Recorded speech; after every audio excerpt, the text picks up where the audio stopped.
Hello दोस्तों, इस video में हम डिस्कस करने वाले हैं एनालिटिकल केमिस्ट्री के जीएसआई प्रीलिम्स के प्रीवियस ईयर के क्वेश्चंस। तो दोस्तों प्रीलिम्स हो रहा है 2020 से, तो 4 साल हो गए हैं, तो हमारे पास 4 साल के पेपर हैं। ठीक है, तो चारों साल में जो भी एनालिटिकल केमिस्ट्री से क्वेश्चंस आए हैं वो हम डिस्कस करेंगे और देखेंगे उनके पीछे क्या कॉन्सेप्ट है। फाइन, तो आज मैं डिस्कस करूंगी 23 और 22 वाले क्वेश्चंस और नेक्स्ट वीडियो में हम 21 और 20 के क्वेश्चंस लेकर आएंगे। ठीक है, तो आइए स्टार्ट करते हैं। तो ये जो आपके सामने क्वेश्चंस हैं ये 2023 के क्वेश्चंस हैं। 3 क्वेश्चन आए थे दोस्तों एनालिटिकल केमिस्ट्री से, तो एक एक करके हम तीनों को डिस्कस करेंगे। तो आइए स्टार्ट करते हैं। Question number 38, Which one of the following statements regarding ammonium ferrous sulfate is not correct? What is ammonium ferrous sulfate? More salt को ही हम कहते हैं। ओके, एंड आप सभी को पता है मोर सॉल्ट में आयरन +2 में प्रेजेंट होता है। फाइन दोस्तों, हमें देखना है कि इन चारों में से कौन सी स्टेटमेंट इनकरेक्ट है रिगार्डिंग दिस। तो मैं एक पॉइंट आपको बताना चाहूंगी इसके बारे में, उससे आपको मोस्टली चीजें यहाँ पे समझ में आ जाएंगी। वो ये है दोस्तों कि जो मोर सॉल्ट है वो क्या है, प्राइमरी स्टैंडर्ड है। कौन होते हैं प्राइमरी स्टैंडर्ड? जो हाईली प्योर होते हैं, जो एटमॉस्फेरिक कंडीशंस में चेंज नहीं होते हैं, जिनकी कंपोजिशन एटमॉस्फेरिक कंडीशंस में चेंज नहीं होती है, जिनका मोलर मास जनरली हाई होता है, ये सब कंडीशंस होती है प्राइमरी स्टैंडर्ड के लिए। ओके, तो इसका मतलब ये प्राइमरी स्टैंडर्ड है तो इसकी कंपोजिशन ऑलमोस्ट क्या रहेगी, कांस्टेंट रहेगी, बिकॉज ये एटमॉस्फेरिक कंडीशंस के साथ रिएक्ट नहीं करता है, इट इज हाईली प्योर। तो इसका मतलब फर्स्ट स्टेटमेंट क्या है, करेक्ट है। सेकंड है it's aqueous solution tend to undergo hydrolysis, yes, Fe+2 present है ना, पानी के साथ क्या करेगा, कॉम्प्लेक्स बना लेगा, FeH2O6 2+, तो ये भी सही है। थर्ड है it contains considerable amount of Fe+3 owing to aerial oxidation. लेकिन अभी तो हमने डिस्कस किया कि ये प्राइमरी स्टैंडर्ड है, एटमॉस्फेरिक कंडीशंस में चेंज नहीं होता। इसका मतलब एटमॉस्फेयर में जो ऑक्सीजन प्रेजेंट है उसके साथ ये ऑक्सीडेशन नहीं करेगा। ओके, दैट मीन्स ये वाली जो स्टेटमेंट है वो क्या है, इनकरेक्ट है। इसमें Fe+3 नहीं होगा क्योंकि ऑक्सीडेशन नहीं होगा। लास्ट देख लेते हैं, it's standard solution can be prepared by direct weighing, yes ये सही है, प्राइमरी स्टैंडर्ड है ना, डायरेक्ट वे करके हम इसका स्टैंडर्ड सॉल्यूशन बना सकते हैं। तो which one is incorrect, option सी।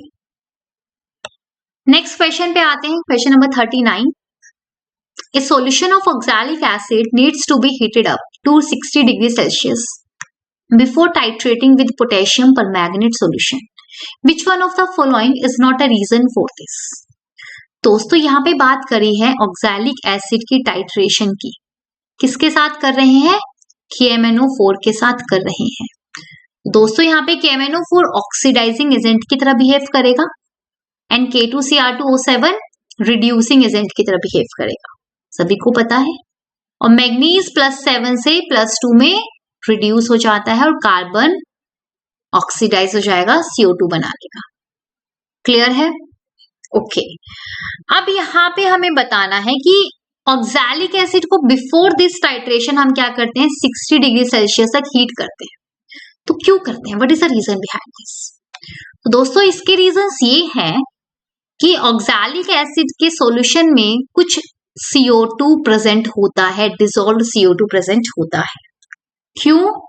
क्योंकि आप सभी को पता है कि H2CO2 H2C2O4 अगर डिकम्पोज होगा तो क्या बनाएगा, वाटर प्लस CO2। दोस्तों देयर इज अ पॉसिबिलिटी कि ये विद टाइम एटमॉस्फेयर के साथ रिएक्ट करके डिकम्पोज हो जाए और ये CO2 बना ले, तो कुछ डिसॉल्व CO2 इसके अंदर प्रेजेंट होता है। तो अगर आप इसे हीट करेंगे तो वो डिसॉल्व CO2 क्या हो जाएगा, रिमूव हो जाएगा। एक तो ये रीजन है। दूसरा रीजन ये है कि इन दोनों की आपस में जो रिएक्शन होती है ना, KMnO4 और ऑक्सैलिक एसिड की रिएक्शन क्या होती है, स्लो होती है। तो अगर आप टेम्परेचर थोड़ा सा इंक्रीज कर देंगे तो रेट ऑफ रिएक्शन क्या हो जाएगा, इंक्रीज हो जाएगा। अगर आप टेम्परेचर क्या करेंगे, इंक्रीज करेंगे। ठीक है, तो एक ये रीजन है। टेम्परेचर इंक्रीज करने का। एक क्या रीजन है दोस्तों कि जब ये रिएक्शन होती है तो सॉल्यूशन में Mn+2 बनता है, और ये जो Mn+2 है ये किस तरह बिहेव करता है, यहाँ पे कैटलिस्ट की तरह बिहेव करता है। तो रेट ऑफ रिएक्शन और भी ज्यादा क्या हो जाएगा, इंक्रीज हो जाएगा। लेकिन आपको पता है ये जो Mn+2 है ना, जब बनेगा तो सॉल्यूशन में ऑक्सलेट आयन तो प्रेजेंट है ही, तो Mn+2 ऑक्सलेट आयन के साथ क्या बना सकता है, कॉम्प्लेक्स बना सकता है। तो अगर Mn+2 ने कॉम्प्लेक्स बना लिया तो Mn+2 तो अब Mn+2 रहा ही नहीं, तो अब कैटलिस्ट की तरह कौन बिहेव करेगा, कोई नहीं करेगा। रेट ऑफ रिएक्शन इंक्रीज ही नहीं होगा, फिर स्लो ही रहेगी रिएक्शन। तो दोस्तों टेम्परेचर अगर आप इंक्रीज करोगे तो ये कंपाउंड क्या हो जाता है, डिकम्पोज हो जाता है अगर बनेगा तो एक ये रीजन है टेम्परेचर इंक्रीज करने का। तो ये तीनों रीजंस आपको ABC ऑप्शंस में मिलेंगे। फर्स्ट दिया हुआ it helps in removal of dissolve CO2, yes, ये मतलब ऑप्शन तो जो रीजन नहीं है वो हमें बताना है, ओके, ये सही है, ये रीजन है। It helps in increasing the rate of reaction, yes. High temperature decompose manganese oxalate complex, yes. Oxalic acid precipitates at room temperature, no, oxalic acid तो वाटर में हाईली सोलुबल होता है भाई, ये कहाँ पीपीटी बनाएगा, बिल्कुल भी नहीं बनाएगा। तो ये वाली स्टेटमेंट क्या है, इनकरेक्ट है, ठीक है, this is not a reason, option D is correct here, fine, okay. Question number 40 में अपनी लास्ट वीडियो में जो आयोडोमेट्रिक टाइट्रेशन की मैंने वीडियो बनाई है, जिसने नहीं देखी है वो देख सकते हैं, वहां पे मैंने क्वेश्चन नंबर 40 डिस्कस किया है, ओके। चलो नेक्स्ट आते हैं दोस्तों, ये है 2022 के क्वेश्चंस, 23 के हम डिस्कस कर चुके हैं। 22 में भी 3 क्वेश्चंस आए थे एनालिटिकल से, तो आइए देखते हैं। Question number 1, in which one of the following titrimetric analysis AgNO3 is used as a primary standard? क्या AgNO3 को हम एसिड बेस में यूज करेंगे, नो, ना तो ये एसिड है ना बेस है। कॉम्प्लेक्सोमेट्रिक में नो, इसमें तो हम EDTA का यूज करते हैं, साथ में कोई कैटायन होता है। प्रेसिपिटेशन में यस कर सकते हैं, क्योंकि आप सभी को पता है सिल्वर Ag+ बहुत सारे एनायंस के साथ क्या करता है, पीपीटी फॉर्म करता है, AgCl, AgBr, AgI, बहुत सारे एनायंस के साथ ये क्या करता है, पीपीटी फॉर्म करता है। रिडॉक्स टाइट्रेशन नहीं, वहां तो एक ऑक्सीडाइजिंग एजेंट होता है और एक रिड्यूसिंग एजेंट होता है, जो ये नहीं है, ठीक है। तो इसका मतलब AgNO3 को हम कहाँ यूज कर रहे हैं, ऑब्वियसली प्रेसिपिटेशन में ही यूज कर रहे हैं, क्लियर है ना, ओके। दोस्तों कॉम्प्लेक्सोमेट्रिक टाइट्रेशन वाला पार्ट आप स्कूक से कवर करिए, ठीक है, मैंने आपको पहले भी बताया है, और साथ में मैंने शिल्पा खंडेलवाल के नोट्स भी शेयर किए थे टेलीग्राम पे, वहां से भी आप देख सकते हैं, ठीक है, काफी अच्छे से गिवन है। एक बार समझ नहीं आएगा शायद, बट 2 बार पढ़ेंगे 3 बार पढ़ेंगे तो चीजें समझ में आ जाएंगी। बाकी एसिड बेस, प्रेसिपिटेशन और रिडॉक्स, ये तीनों आपको कहाँ से पढ़ना है, पीएसपी से पढ़ना है, पीएसपी में बहुत अच्छे से दिया हुआ है। और साथ ही रिडॉक्स के लिए तो आप KL कपूर भी रेफर कर सकते हैं, KL कपूर में काफी अच्छे से रिडॉक्स दिया हुआ है इलेक्ट्रो वाले चैप्टर में, ठीक है ना, फाइन। सभी को पता है फिजिकल के लिए यही 2-3 बुक्स हैं जो स्टैंडर्ड है, जो हम मोस्टली यूज करते हैं। पीएसपी तो बहुत ही बढ़िया बुक है, बेस्ट है फिजिकल केमिस्ट्री के लिए, ठीक है, ओके। बाकी रिडॉक्स के लिए मेरे पास कुछ पीपीटीज हैं, बट प्रीलिम्स में इतना करने की जरूरत नहीं, आप इतना ही कर लीजिए, पीएसपी से कर लीजिए, एंड रिडॉक्स वाला थोड़ा KL कपूर से पढ़ सकते हैं। बट जब हम मेंस की बात करेंगे तब मैं आपको थोड़ा बहुत और कंटेंट भी प्रोवाइड करूंगी, जिससे आपको और ज्यादा डिटेल में हेल्प मिलेगी, ठीक है। चलो ठीक है, नेक्स्ट पे आते हैं। Question number 39, which one of the following pairs about titrimetric quantitative estimation is not correctly match? तो आइए देखते हैं। फर्स्ट है कॉम्प्लेक्सोमेट्रिक टाइट्रेशन, EDTA कैल्शियम 2+, ये तो सही है।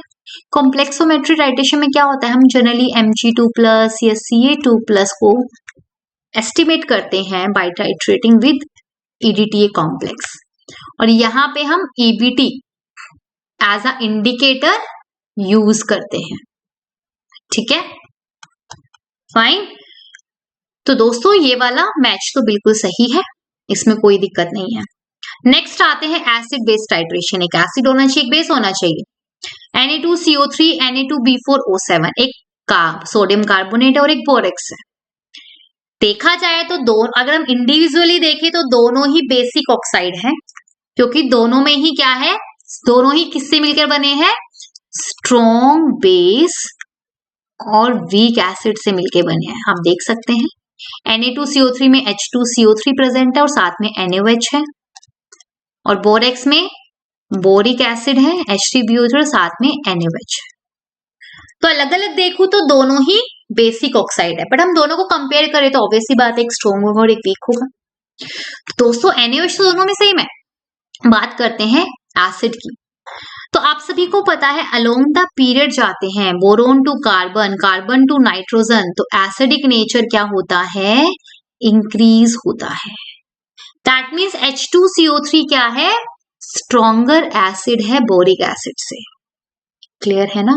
इसका मतलब जो Na2CO3 होगा वो स्लाइटली मोर एसिडिक होगा किससे, बोरेक्स से। हाँ या ना। इसका मतलब यहाँ पे सोडियम कार्बोनेट एसिड की तरह बिहेव करेगा और बोरेक्स किसकी तरह बिहेव करेगा, बेस की तरह बिहेव करेगा, और आपस में क्या हो जाएगी, एसिड बेस टाइट्रेशन हो जाएगी। Clear, okay. नेक्स्ट पे आते हैं K2Cr2O7 एंड KBrO3। दोस्तों K2Cr2O7 आप सभी को पता है क्या है, ऑक्सीडाइजिंग एजेंट है। Cr2O7 किसके साथ रिएक्शन करेगा, BrO3 माइनस के साथ। क्या होगा यहाँ पे, क्रोमियम +6 से +3 में रिड्यूस होगा, एंड ब्रोमीन यहाँ पे +5 में है, +7 में क्या हो जाएगा, ऑक्सीडाइज हो जाएगा। तो यहाँ पे डाइक्रोमेट ऑक्सीडाइजिंग एजेंट की तरह बिहेव कर रहा है और BrO3 माइनस रिड्यूसिंग एजेंट की तरह बिहेव कर रहा है। आप सभी को पता है हेलोजेंस +7 तक ऑक्सीडेशन नंबर शो कर सकते हैं एक्सेप्ट फ्लोरीन। क्लियर है ना। तो यहाँ पे रिडॉक्स टाइट्रेशन हो जाएगी। तो अभी तक तो तीनों में ही हो रही है भाई, इसका मतलब चौथे में नहीं हो रही प्रेसिपिटेशन। देख लेते हैं ये भी हम। तो यहाँ पे है NaNO3 और KNO2, NaNO3 और KNO2। तो ये आपस में क्या करेंगे, ये आपस में बनाएंगे NaNO2 प्लस KNO3। तो क्या इन दोनों में से कोई पीपीटी बनाएगा, मुझे तो नहीं लग रहा। ये तो दोनों क्या है, हाईली सोलुबल होते हैं वाटर में, हाँ है ना। तो दोस्तों यहाँ तो पीपीटी बन ही नहीं रहा है, ये सिंपल एक्सचेंज रिएक्शंस है, एनायंस कैटायंस का सिंपली एक्सचेंज हो रहा है, देयर इज नो पीपीटी। तो इसका मतलब यहाँ पे प्रेसिपिटेशन टाइट्रेशन नहीं होगा। तो कौन सा इनकरेक्टली मैच है, ऑप्शन बी। क्लियर है, ओके। नेक्स्ट पे आते हैं 110 फिनेंथ्रोलिन आयरन 2 कॉम्प्लेक्स इज, क्या है ये, एसिड बेस इंडिकेटर, ये मेटालाइन या रिडॉक्स या इंटरनल। तो ये है तो 1 सेकंड का क्वेश्चन, लेकिन आपको पता होना चाहिए। तो दोस्तों इसके लिए मैंने नीचे टेबल दी है, स्कूप से ली हुई टेबल्स है, ठीक है। तो आप देख सकते हैं ये टेबल है एसिड बेस इंडिकेटर्स की, इन सबको एक बार देख लेना, नजर मार लेना, ठीक है। इसके नीचे वाली है मेटालाइन इंडिकेटर्स की, जनरली हम EBT की बात करते हैं जो हम कॉम्प्लेक्सोमेट्रिक में यूज करते हैं, हमारे सिलेबस में वही है। उसके बाद है ये रिडॉक्स इंडिकेटर्स की, ठीक है ना। तो दोस्तों यहाँ पे आप देख सकते हो रिडॉक्स में 110 फिनेंथ्रोलिन आयरन 2 कॉम्प्लेक्स कैसा इंडिकेटर है, रिडॉक्स इंडिकेटर है। तो मैंने आपको तीनों टाइप्स के इंडिकेटर की लिस्ट दे दी है, इसको एक बार देख लेना, आपको आइडिया हो जाएगा कि कौन से इंडिकेटर्स हैं ये। इंटरनल मतलब सेल्फ इंडिकेटर, जैसे कि आपने सेल्फ इंडिकेटर में सुना होगा KMnO4 एक सेल्फ इंडिकेटर की तरह बिहेव करता है। क्यों, क्योंकि ये खुद ही कलर चेंज हो। इंडिकेटर हम क्यों यूज करते हैं, ताकि हमें एंड पॉइंट का इजीली पता चल जाए एक स्ट्रॉन्ग कलर चेंज आने की वजह से। तो KMnO4 में क्या होता है, मैग्नीज +7 है, बहुत ही डार्क पर्पल पिंक कलर होता है। जैसे ही Mn+2 में कन्वर्ट होगा तो क्या हो जाता है, कलरलेस हो जाता है। तो इसमें कुछ हमें एक्स्ट्रा ऐड नहीं करना पड़ता इंडिकेटर, ये खुद ही सेल्फ इंडिकेटर की तरह बिहेव करता है। तो ऐसे इंडिकेटर्स को हम सेल्फ या इंटरनल इंडिकेटर्स कहते हैं। Okay fine. तो 110 फिनेंथ्रोलिन आयरन 2 कॉम्प्लेक्स कैसा इंडिकेटर है, रिडॉक्स इंडिकेटर है। तो ये थे दोस्तों 20, 22 और 23 के क्वेश्चंस। आई होप आपको समझ में आए होंगे। ठीक है, और 21 और 20 के हम नेक्स्ट वीडियो में डिस्कस करेंगे। इसके अलावा एनालिटिकल केमिस्ट्री के अलावा आपको कोई भी टॉपिक डिफिकल्ट लगता है जिसको आपको चाहिए कि हमें क्वेश्चन प्रैक्टिस चाहिए, प्रीवियस के क्वेश्चंस मैं उनके डिस्कस कर दूं, तो आप प्लीज मुझे बताइए कमेंट्स में, तो हम उसकी वीडियोस अपलोड करेंगे। ठीक है, okay, bye bye, take care, all the best.